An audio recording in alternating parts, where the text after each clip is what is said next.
Bonjour à tous et bienvenue de nouveau sur la chaîne. Aujourd'hui, nous allons analyser les récentes manœuvres militaires de l'Espagne à Melilla et leur signification dans le contexte complexe des relations avec le Maroc.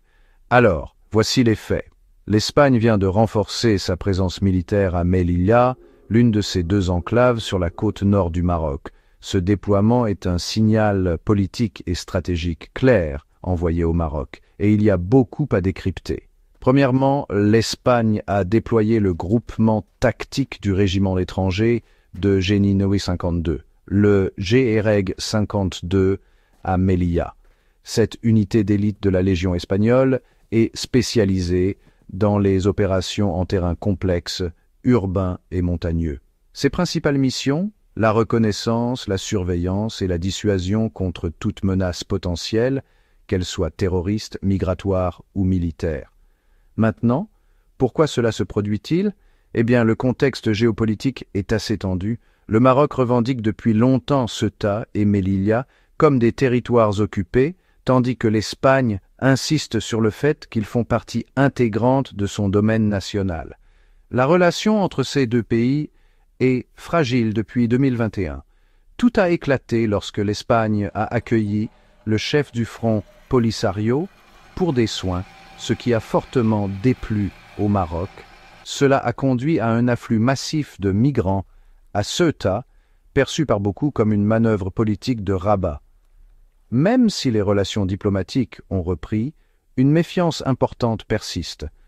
Le renforcement militaire de l'Espagne est un message indiquant qu'elle ne laisse aucune faille de sécurité dans ses territoires nord-africains.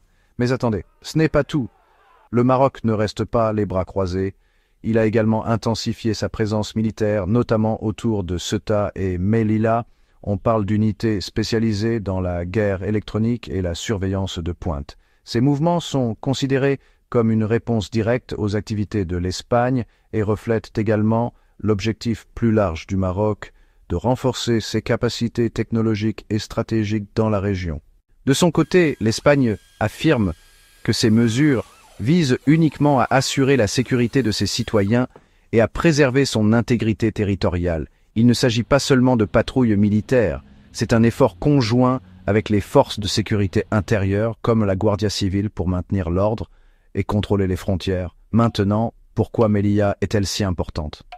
Eh bien, Melilla, tout comme Ceuta, est un point d'entrée crucial vers l'Union européenne. En tant que territoire européen sur le sol africain, elle joue un rôle central dans les politiques migratoires de l'UE. Des milliers de migrants d'Afrique subsaharienne tentent régulièrement de franchir les frontières de ces enclaves pour atteindre l'Europe. Sécuriser Melilla n'est pas seulement un enjeu national pour l'Espagne, mais aussi un enjeu européen.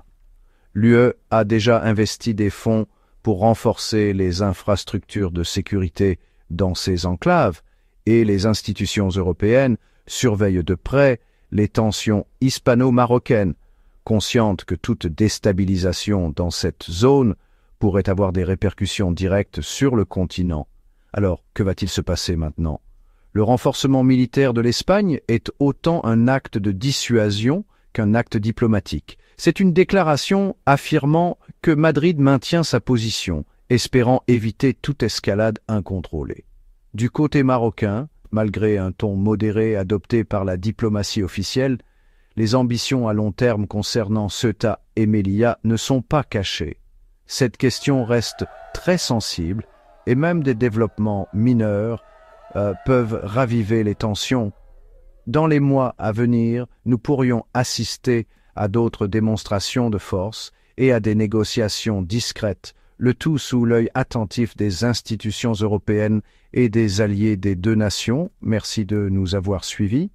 Si vous avez trouvé cette analyse pertinente, n'hésitez pas à liker, à partager vos réflexions dans les commentaires et à vous abonner pour plus d'analyses approfondies sur la géopolitique mondiale. À la prochaine.